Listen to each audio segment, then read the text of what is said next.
DWৰ অধীনত LPP 10,673 পদৰ বিজ্ঞাপন প্ৰকাশ পাইছে আজি, অৰ্থাৎ ৰাজ্যৰ কণ্ট্ৰাকচুৱেল পদত কৰ্মৰত হৈ থকা LPP, SSA আৰু ষ্টেট পুলৰ অধীনত কৰ্মৰত 10,673 টেট শিক্ষকসকলৰ বাবে প্ৰকাশ পাইছে চাকৰি নিয়মীয়াকৰণৰ বিজ্ঞাপন।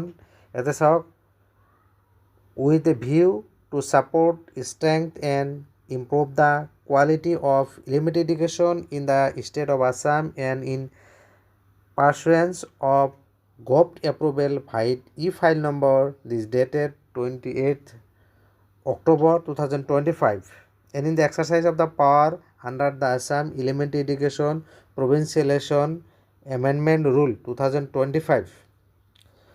Online application are hereby invited from willing and eligible candidates.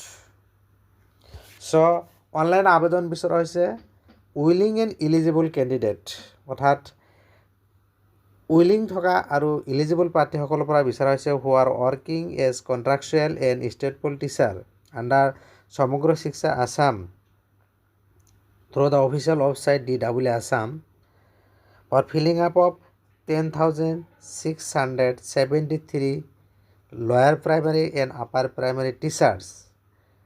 So, ইয়াতে কি কণ্ডিশ্যন দিছে ইয়াতে চাওক, the candidates as on 30th September 2025 must be working as contractual and state poll teachers under SSA. The candidate must complete minimum 3 years of continuous service as on the 30th September 2025 as a contractual and state poll teacher under SSA. 3 বছৰ experience থাকিব লাগিব। The required academic and the professional qualification for eligibility will be as per NCTE norms as well as existing GOVT rule and condition. আৰু online আবেদনৰ সময়সীমাটো উল্লেখ কৰিছে, the eligible candidate shall apply online in the official website DWE from 10 AM of 8 November to midnight of 30th November. No offline application will be accepted. 8 নৱেম্বৰৰ পৰা 30 নৱেম্বৰলৈকে এই online আবেদন প্ৰক্ৰিয়া চলি থাকিব। The Director of Elementary Education Assam reserves the right to cancel or postpone the recruitment at any state without assigning any reason thereof.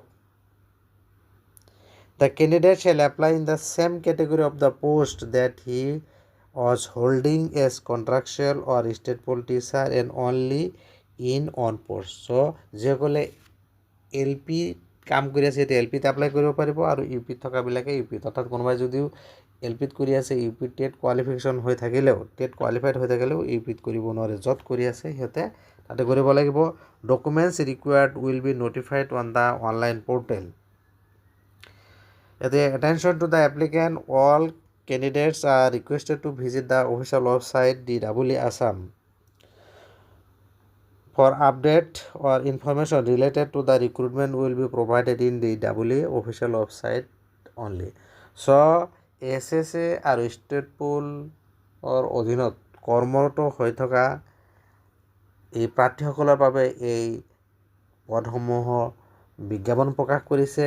So' willing and eligible কেণ্ডিডেটসকলেহে ইয়াতে আবেদন কৰিব আৰু ইয়াৰ ফলত